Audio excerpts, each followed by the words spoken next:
Hindi, oh. Bago sagutin yan, ha? Istigo kayo, ha? Tatanungin ko lang si Colonel Layog. Colonel Layog, meron ba ako inutos sa iyo na arrestuin ko si Vice Mayor at yung limang siya? Wala po sir, wala po nag-uutos sa akin. Ang dami na po nagtanong sa akin, wala po nung pangyayari na ito, wala pa ako tulog. Siguro matutulog ako ng 5 minutes, maya magre-ring na rin po yung telepono ko dahil po dito. Wala po nag-uutos sa akin dahil kami po bilang pulis, pinag-aralan naman po namin yan eh. In our presence, the crime is being committed, dapat po mag-react kami. Otherwise, nasa batas din po na kami ay didimanda. Pwede kami kasuhan. At katulad din po ni Teniente Morata, hindi po kami humahalo sa politiko, hindi po kami papagamit kahit kailan. Ako po bilang station commander, 7 taon na po ako station commander, at 6 na estasyon na po pinagdaanan ko. Panahon pa po ni Mayor Atienza, station commander na ako. Nagpalit po ng liderato, station commander pa rin po ako, at sa tingin ko, kaya po ako station commander, hindi dahil sa politiko, kundi dahil sa performance ko. Yes. Sumahan ka, ha? Wala akong kasama doon, eh. Sumahan ka, pinatawid yung pangalan mo, eh. O tatanungin ko naman si Teniente Morata. O ako ba may order sa inyo na hulihin nyo sila? Sir, sa totoo lang po kahit ako po, wala naman po ako nakantin na yun. Wala din po natuto sa akin, wala tumawag sa akin na sabihin na si Mayor, kinausap ko, wala po. Yung po mga insidente na nangyari, base po sa tawag sa amin, kaya nag-responde. At lahat po ng aksyon na ginawa ko, ini-inform ko po ang commander ko, Sir, ganito po sitwasyon. Kapasarap po yung bayagan, ganito po. At yung sinasabi pong walang ang kaso na inano namin sila, bingo, meron po asol po. Nagkasira-sira po yung uniforme ko eh. Pwede ko po ba ipakita yung uniforme ko? Yes, yes. Pwede. Pag dinala ko para sa totoo lang po ito. Ito po. Matagal na po akong dinapupuro. Tinanggal po yung ramo ko.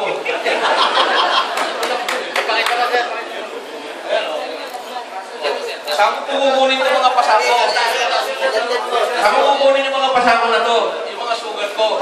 Yung mga tao ko sugatan. Hindi po ba kinuyog kami?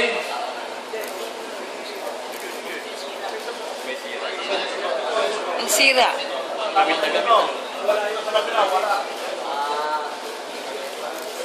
Ako sa totoo lang wala pa akong intention na hulihin yung konsel. Ang una ko po talagang dadaputin, yung kung nagbobola. Kaso po, inagaw sa akin ng huli ko ni Konsel Isip eh. Maganda, kinuyog na po ako eh. Siya na po niyakap ko, siya na po dinala ko. Hanggang pinagtulungan ng mga po kami. Ang tao ko lahat may sugat yan. Kaya, ang pagkakalan ko po, talagang kami nag-perform lang kami ng trabaho namin. Kaya lang, hindi ko po alam kung ano nangyayari sa amin nakatapos ito. Yes, sabi, bakit daw napakaraming tao doon? Bakit nakasentro ka sa kanila yung panguhuli nyo? Hindi po totoo yun. Kami po, ang hinuli po namin, yung mga nagsusugal. Eh, bakit sila lang daw? Inagaw po nila. Inagaw po nila sa amin yung huli. Sila yung pasimuno eh. Kami, para protection, sila po Sa totoo lang po, sa sobrang pag-protecta namin sa kanila, nung may sakay namin sila sa jeep, hinaharangan namin yung mga batong dumadating, huwag lang silang tamaan. Huwag lang mo sila tamaan. Kasi, baka, pag tinamaan mo sila, baka sabihin kami may gawa. Kaya, mabuti naman po, wala namang nasaktan sa kanila.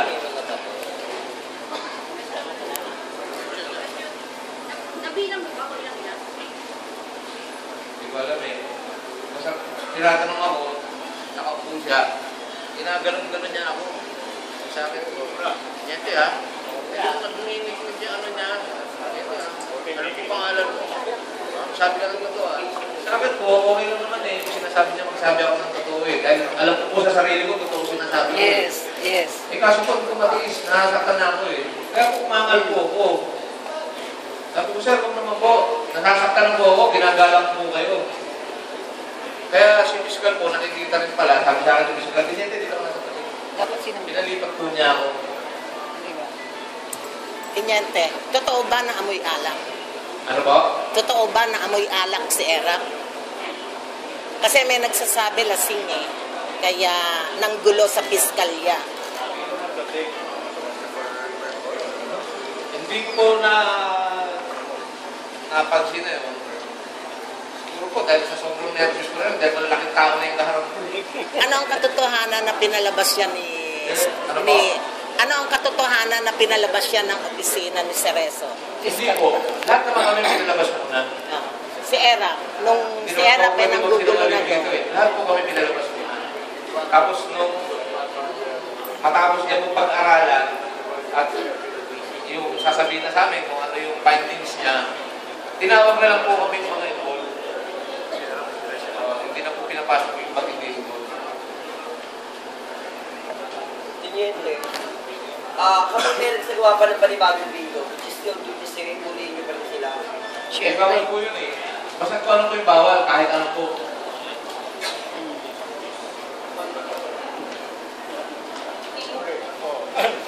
Sige, maliwanag ka.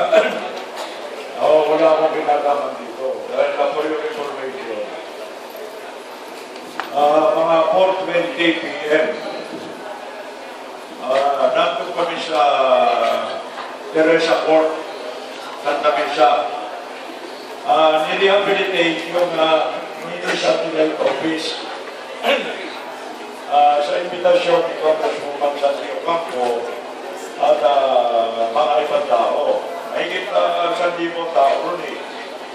Tumagal ang programa dahil nagsalita pa kami, umabot ng alas 6 ng hapon.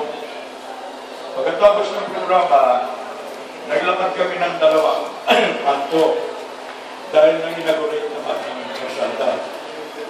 Matapos yung inauguration, siguro 6:40. Nakauwi ako sa bahay, alas 7. Nung ko lang nabalitaan na may nangyari pala doon sa Tampunti.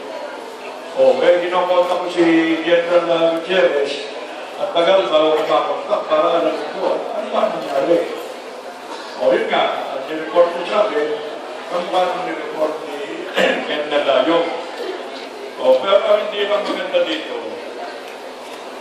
Yung pinipilit nila na wala daw silang kasalanan dahil yung daw bingo exempted daw doon sa batas. Pakikikapan mo lang si Atty. Rene de la Cruz and Chief ng Legal, basahin yung batas na Republic Act 9287. Kasi mabigat ito eh, baka akala nyo pangkaraniwang gambling lang ito. Dahil yung sa ordinansa sa Presidential Decree 1602, maliit ang penalty. At ang imprisonment ay mga 6 months to 1 year. Pwedeng multa. Pero dito sa Republic Act 9287, medyo mabigat. Pakinggan lang ninyo.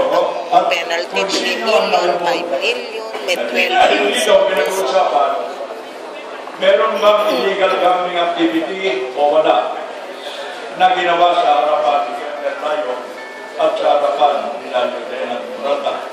Yun ang dapat pag-usapan eh. Nililigaw eh. Ginugulo eh. Gumagawa ng drama eh. Sige, pakinggan mo na ninyo. Good morning po. Nais po sana namin paliwanag sa inyo yung batas tungkol sa bingo. Ito ay considered sa illegal numbers game. Sa pulpa nung panahon po natin Presidente Marcos, sa palabas siya ng Presidential Decree 1602, na isa sa mga pinagbabawal at kinukonsider na illegal numbers game. Among others, marami po yan, ay ang bingo. Kaya nung panahon po, ito ay ginawa noong 1978. Ngayon, tumagal po ng maraming na nagsasalit itong bingo na manika, minsan ginagamit na sa mga pag-asiyahan. Kaya po si Presidente Marcos, noong February 1979, nagpalabas ng letter of instruction 816. Itong letter of instruction 816, binigyan niya ng yung mga ilan na pwedeng i-consider exempted sa 1602. Tulad ng mga domino, poker when not played with 5 cards, yung kwaho, at yung bingo, among others. Na ito, kung ito po ay inilalaro sa for home entertainment or parlor games, ito po ay exempted.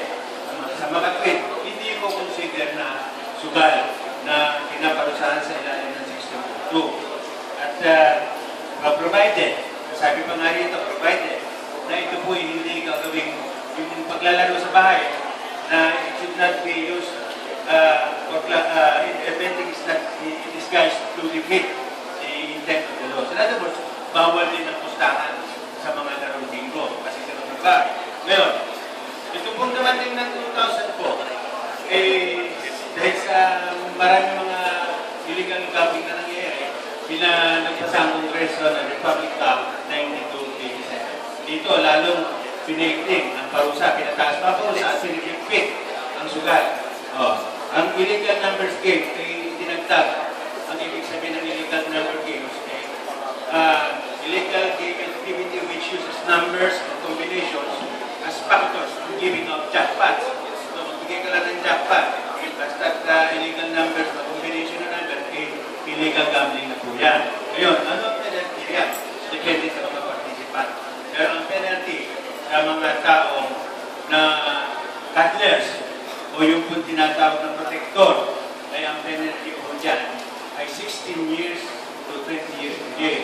Sa mga tweet, ito po ay capital penalty. No? Ito po ay maski makatitin siya ng 400 number of hours dahil iniimbestigahan siya. Ngayon, itong ginawa nila Vice Mayor, siguro naman hindi niya masasabing ordinary gambling dahil nasa kalye at ito po ay talagang may patunay na kung nagsagawa sila ng bingo, na pinababawal ng batas. Kaya po nangarap sila sa ganitong parusa. At ito po, pag ang isang tao ay public officer, ay mas matindi pa rin ang penalty. Perpetual disqualification to hold public office. Kaya nga po, ay bukod pa sa kanyang harap na penalty na perpetual disqualification to hold public office. Ngayon, hindi naman mga pulis, bilang nagpapatupad ng batas, meron pong nakalagay din dito sa batas na ito na any law enforcer who fails to enforce this law will be subject to administrative sanctions either by suspension or dismissal from office. Sa mga tweet, hindi po na pwede magbulag-bulagan pag pinakita na silang may ginagawang illegal act. Kailangan gawin nila ang kanilang tungkulin at hindi, sila naman ang matadali. Kaya nga po, ang ginawa po natin mga pulisan, base sa mga sinasabi na report at base sa nangyari, legal lang po ang ginawa nila ng pag-aresto dito sa mga tao gumagawa ng bingo. Yun lang po.